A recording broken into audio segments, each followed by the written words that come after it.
the real story behind the exorcism of Emily Rose, the possession of Anneliese Michel. I've spent years reading about real exorcisms, the kind the church keeps buried in dusty archives, the kind that sound more like legend than truth. But one name always pulls me back: Anneliese Michel. To some, she was a devout young woman from Germany who lost a battle with mental illness. To others, she was the host of 6 demons who refused to leave her body, even as it broke her down to skin and bone. In the early 1970s, the Catholic Church in Bavaria still believed that evil could walk among the faithful. But no one could have predicted what would happen when a priest, a desperate family, and a terrified young woman stepped into a ritual that hadn't been performed in centuries. Over 10 months, she would undergo 67 exorcisms. She would scream, convulse, and speak in voices that didn't belong to her. And when it was over, she would be dead, her body weighing only 68 pounds. Her death became one of the most infamous cases in modern history. The real story behind the exorcism of Emily Rose. A case that blurred every line between science and faith, madness and the supernatural, salvation and sacrifice. This isn't fiction. This is what really happened in the small town of Klingenberg, Germany. A story that asks one question no one has ever been able to answer. Can belief itself become a kind of possession? I've read hundreds of case files in my life, but few stories have stayed with me like this one. It's not a ghost story, not a legend whispered around campfires. It's a documented case with tapes, witnesses, and a girl whose faith consumed her from the inside out. Her name was Anneliese Michel, a young woman from a small German town called Klingenberg am Main. She grew up in a devout Catholic family where sin wasn't an abstract idea. It was something that haunted you, followed you, demanded you make it right. When I look at old photos of Anneliese, I see someone familiar, the kind of girl who might have sat next to you in class. Shy smile, soft eyes, the kind of beauty that carried more modesty than vanity. She was bright, kind, deeply religious. Maybe too much so. Teachers said she prayed for hours, fasted during Lent, and sometimes whispered Hail Marys under her breath during lunch breaks. There was something fragile about her faith, like she wasn't just worshiping God, but trying to prove herself worthy of His forgiveness. Everything began to change when she was 16. It started small, fainting spells, moments of confusion, nights where she said she couldn't move her body no matter how hard she tried. Doctors called it epilepsy, but Anneliese called it temptation. She said she felt a force pressing down on her chest, heard whispers telling her she was damned. That's when her family's faith turned into fear. Because in the 1970s, in rural Bavaria, medicine wasn't the only answer. Sometimes people still believed in demons. And that's the thing. Faith and fear look almost identical at first. You pray for strength, but sometimes you're not sure who's listening on the other side. By the time 1973 arrived, Anneliese Michel was no longer the same bright, smiling girl who once sang in the church choir. She was 21 now, a university student studying education at the University of Würzburg. She wanted to become a teacher, maybe teach small children one day. But Even among her classmates, people noticed something wasn't right. They said she often looked exhausted, pale, distant, as if she hadn't slept in days. Her letters home became more fragmented, her handwriting shaky. She told her parents she couldn't go into churches anymore. The moment she stepped inside, she said, "The ground burns under my feet." It had started years earlier with what doctors diagnosed as temporal lobe epilepsy, a condition that can cause seizures, hallucinations, and religious visions. She had her first seizure at 16, waking in the middle of the night, paralyzed and unable to breathe. Doctors at a psychiatric hospital in Würzburg diagnosed her with epileptic psychosis and prescribed medications like Dilantin, but the medicine didn't stop the episodes. If anything, they became worse. She began seeing faces, twisted, demonic faces, flashing at her when she tried to pray. When she looked at sacred images, Christ, the Virgin Mary, or her rosary, she said they mocked her. She told her mother she couldn't drink holy water anymore. It made her stomach twist violently. She smelled things that weren't there: burning feces, rotten meat, sulfur. And sometimes, she said, the air around her would thicken. Her diary entries from this time are chilling to read even now. In one, she wrote, "I am damned. I am nothing. I am only filth." Another reads, "I want to suffer for other people, but it is too much. The voices say I will rot in hell." Her behavior became increasingly erratic. She ripped her clothes apart, destroyed crucifixes, and spent entire nights growling and hitting herself. Her roommates at the university dorm said they often heard strange noises coming from her room: low snarling, thuds, the sound of furniture scraping against the floor. She told them demons were visiting her at night.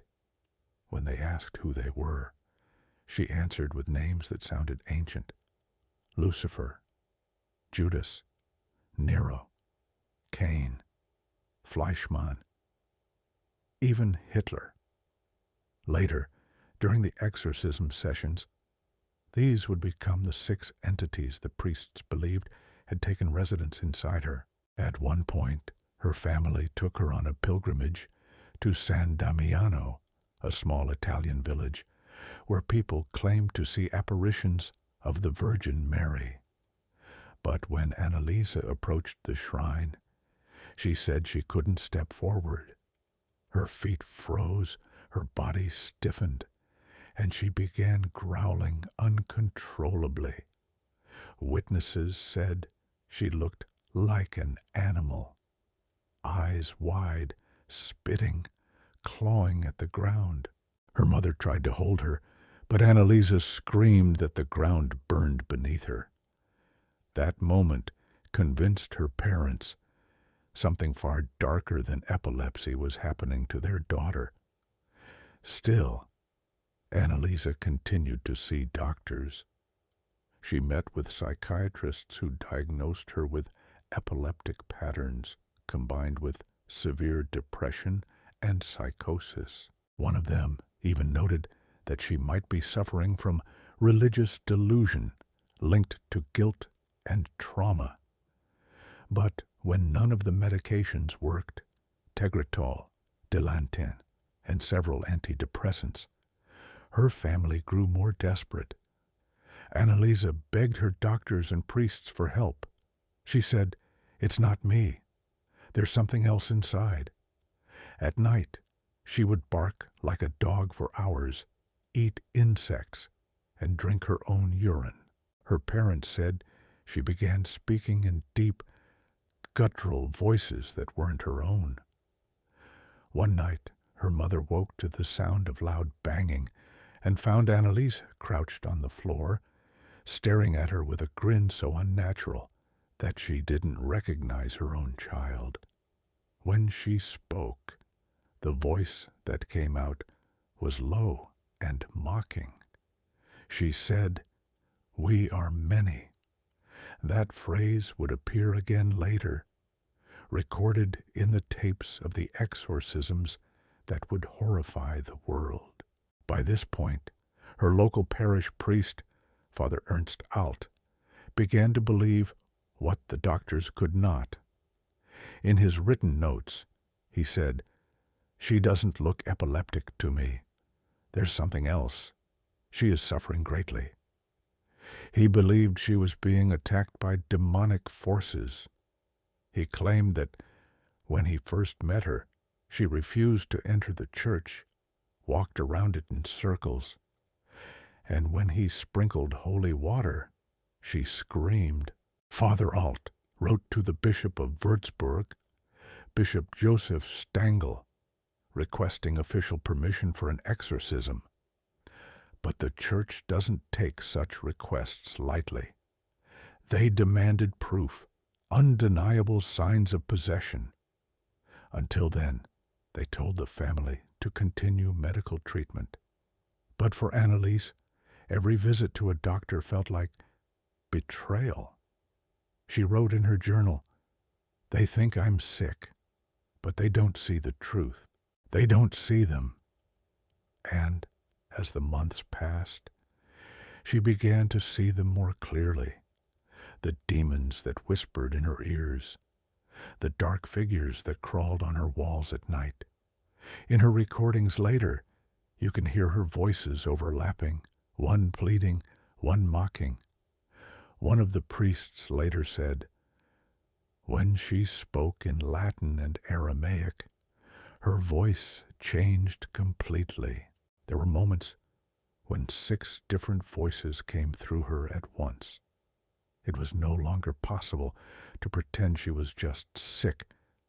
For her family and for the church, the line between illness and evil had vanished completely.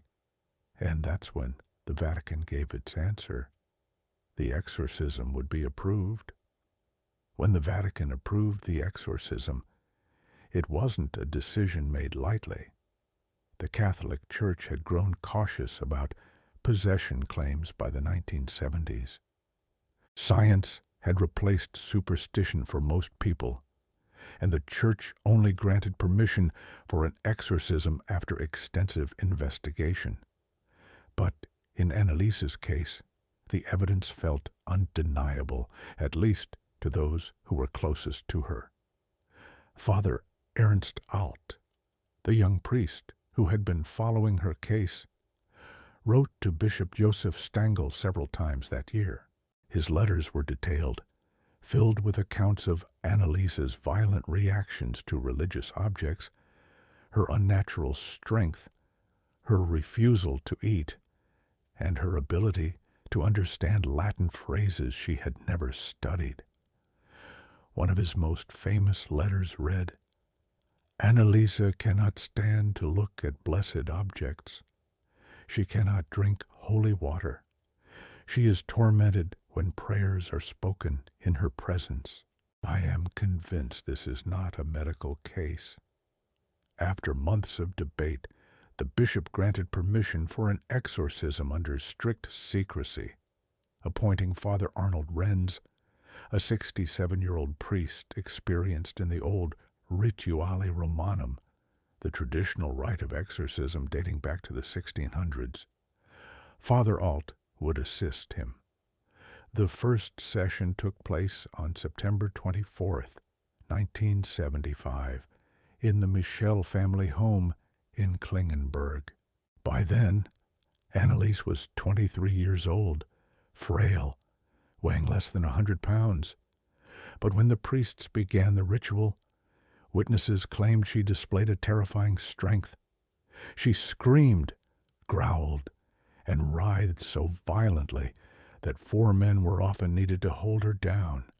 The sessions were recorded on 42 hours of cassette tapes, the very tapes later played during the court trial.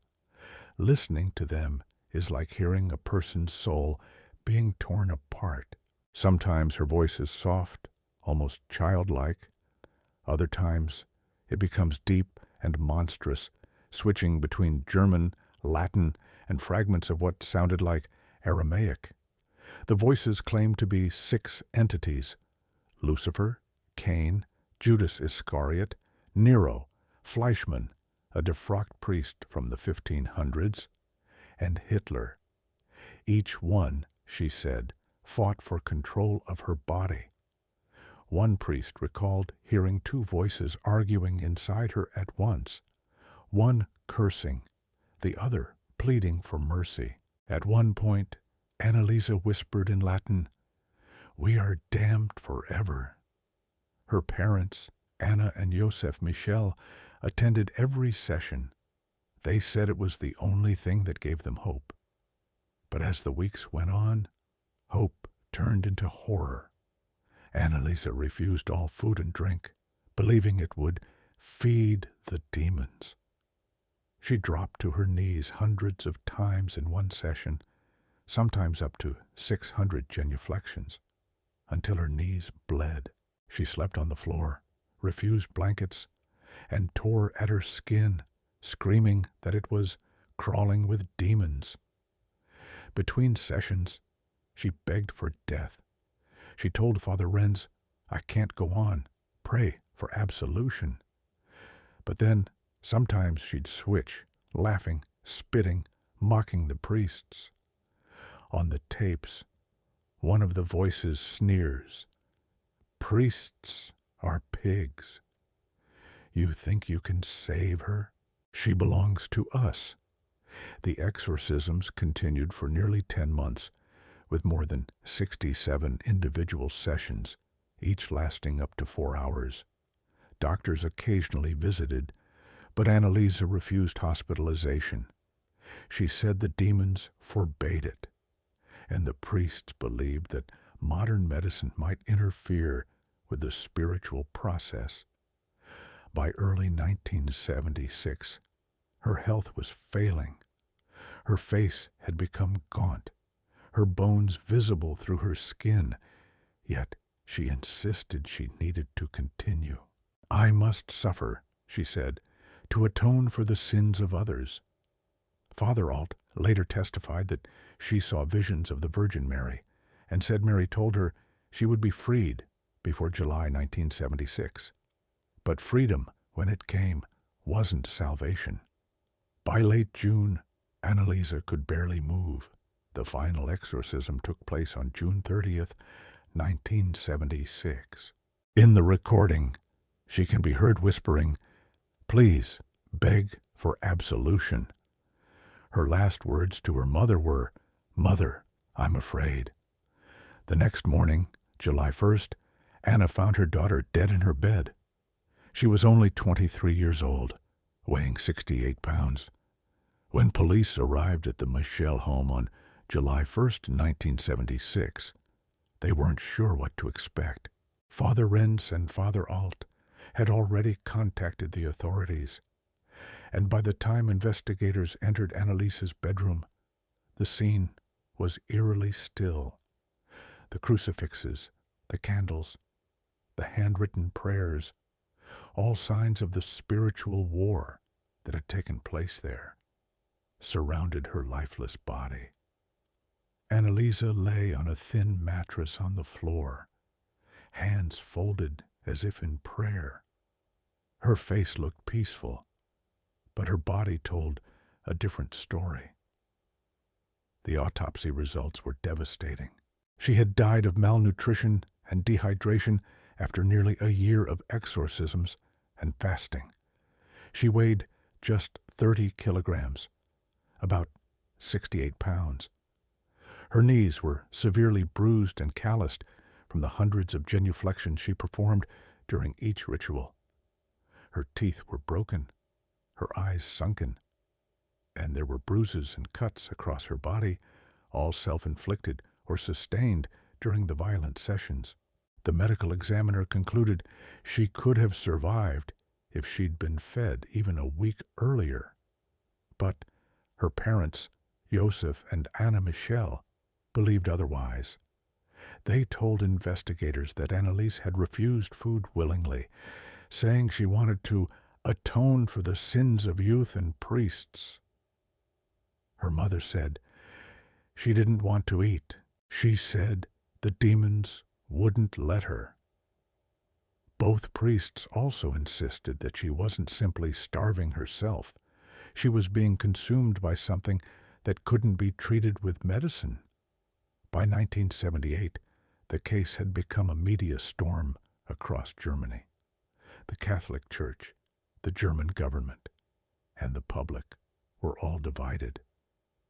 The state prosecutor's office charged both priests and Anneliese's parents with negligent homicide, arguing that they had failed to get her proper medical care. The trial opened in April 1978, nearly 2 years after her death, in the district court of Aschaffenburg. The courtroom was packed. Journalists from around the world filled the benches. The defense claimed that both priests had followed church guidelines and that the exorcism had been approved by the bishop himself. The prosecution, on the other hand, argued that Anneliese had been a severely mentally ill woman whose psychotic symptoms were mistaken for possession. The state's medical experts testified that her condition matched epileptic psychosis with strong religious delusions, worsened by the discontinuation of medication and the intense pressure of her faith. But then came the tapes. Over 42 hours of recordings captured during the 67 exorcisms were played in court. Raw, unfiltered audio of Anneliese's voice during the rituals. You can still find them online today, and they're almost unbearable to listen to. In one clip, she growls, "I am Lucifer, the fallen one." In another, she shrieks, "I am Judas, I betrayed him." Her voice shifts from high-pitched whimpers to guttural roars, and sometimes multiple voices seem to overlap, as if something else was truly speaking through her. Even the most skeptical journalists who attended the trial later admitted that the tapes were deeply unsettling. Father Alt testified that he had no doubt she was possessed. He told the court, "I saw it with my own eyes. No one could speak like that. No one could look like that." He described moments when she spoke fluent Latin, a language she never studied, and when she displayed unnatural strength, resisting several men holding her down. He said that during one session, the room filled with the smell of rotting matter, though there was no source for it. But the prosecution pressed harder. If she was so unwell, why didn't they call a doctor? Why didn't they stop? Father Rentz's answer was simple and chilling. He said, "We believed medical treatment would no longer help her. She was beyond it." The court struggled with this moral and legal paradox. Had Anneliese been murdered by negligence, or had she been a victim of her own faith? For her parents, it was never a question. Anneliese Michel told the judge through tears, "If you had seen what we saw, you would believe too." In the end, the court ruled that Anneliese's death was caused by negligence through omission, that her parents and the priests should have intervened medically. However, because they acted with sincere belief, not malice, the judge gave them a suspended 6-month sentence and 3 years of probation. It was a compromise between law and faith, between modern science and medieval fear. The church distanced itself quietly after the verdict.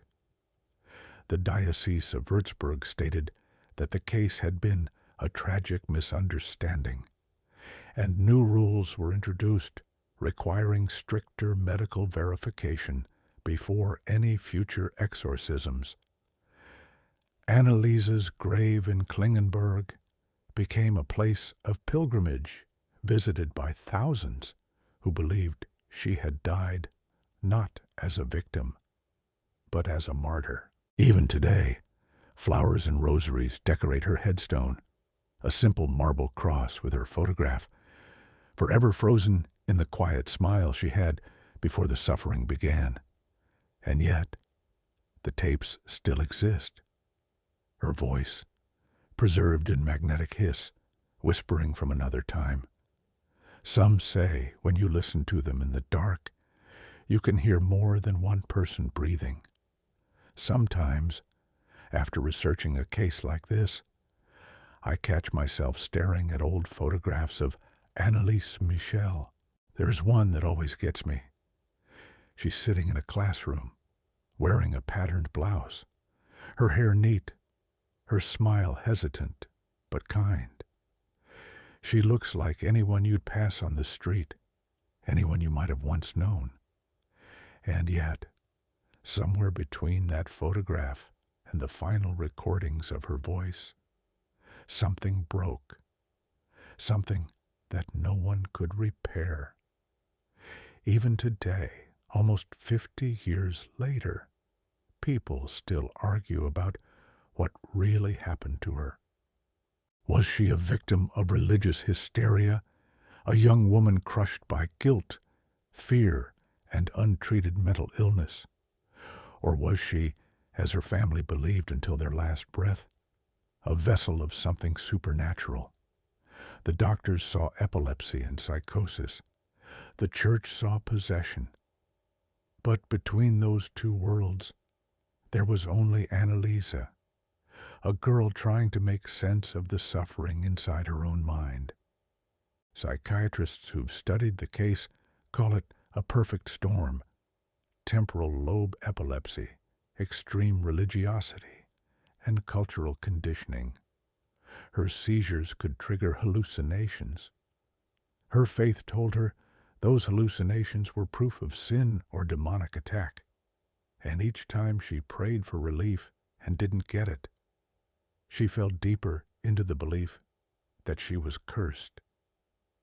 It's a terrifying feedback loop, one that turns the brain against itself. In her diary, she wrote, "I am suffering so that others will be saved." That's not the voice of madness.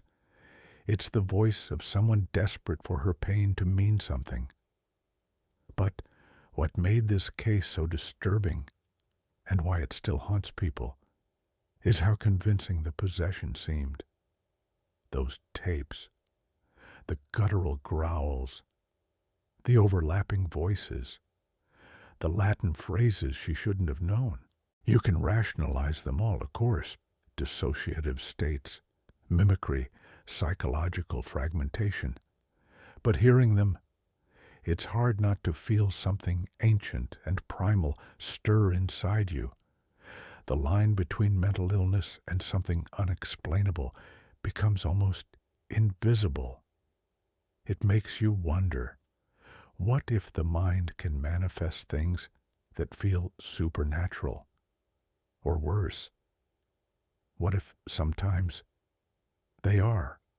The church, for its part, never fully renounced the case. They stopped performing exorcisms in Germany for years afterward, but the Vatican quietly reviewed Anneliese's records. Some priests believed she had been genuinely possessed. Others called it a lesson in discernment. For theologians, her story became a symbol of what happens when faith becomes fear, when the idea of salvation turns into self-destruction.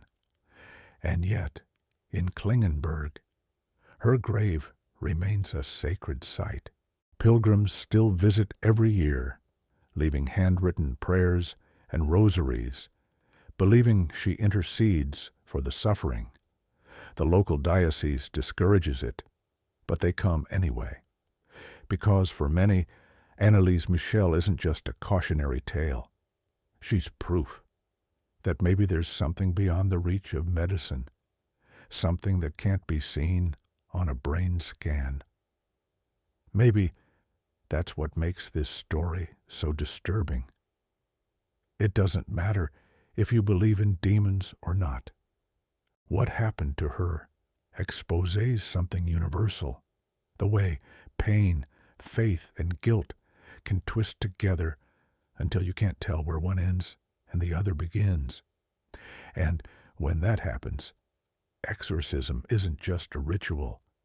It's a cry for help that no one knows how to answer.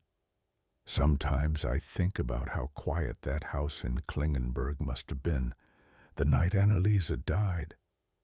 No more screams, no more prayers echoing off the walls, just silence, heavy and sacred like the air right before a thunderstorm. Her parents said it felt peaceful, like the battle had finally ended. But if you listen to those tapes, you realize it didn't end peacefully. It just stopped. And maybe that's even worse. The doctors said she starved to death. The priests said she was freed. But maybe the truth lies somewhere in between. In that gray space where faith and fear become the same thing, where devotion turns into desperation and love becomes a weapon you use against yourself. Because that's the real horror here, isn't it? Not the demons, not the exorcisms, but how easily belief can consume a person, how a family, a church, an entire system built on salvation could watch a young woman waste away in front of them and still believe they were saving her soul. There's a photograph taken at her funeral. Hundreds of people crowded around her grave, clutching rosaries, some crying, others whispering prayers. They said she looked like a saint. But saints are just people who suffered so much that others decided their pain must have meant something. And maybe that's what we all want when we stare into the dark, for our pain to mean something. The tapes still exist. Her voice is still out there. When I first heard them, I didn't sleep for 2 nights. It's not the screams that stay with you. It's the moments between them, the gasps, the whispering, the faint sound of a girl trying to breathe while something else speaks through her. Almost 50 years later, people still visit her grave. Some pray for her soul. Others ask her to pray for theirs. And every year, as the wind moves through that small cemetery in Bavaria, you can almost imagine her voice, gentle again, whispering from somewhere beyond, "Mother, I'm afraid." But if you listen closely, you'll hear another voice too, the quiet reminder that sometimes the scariest demons aren't the ones we cast out. They're the ones we invite in by believing too much for too long. If you believe stories like this deserve to be told, the ones that linger long after the lights go out, subscribe to Last Seen. There are more real horrors waiting, and every week we open another case together.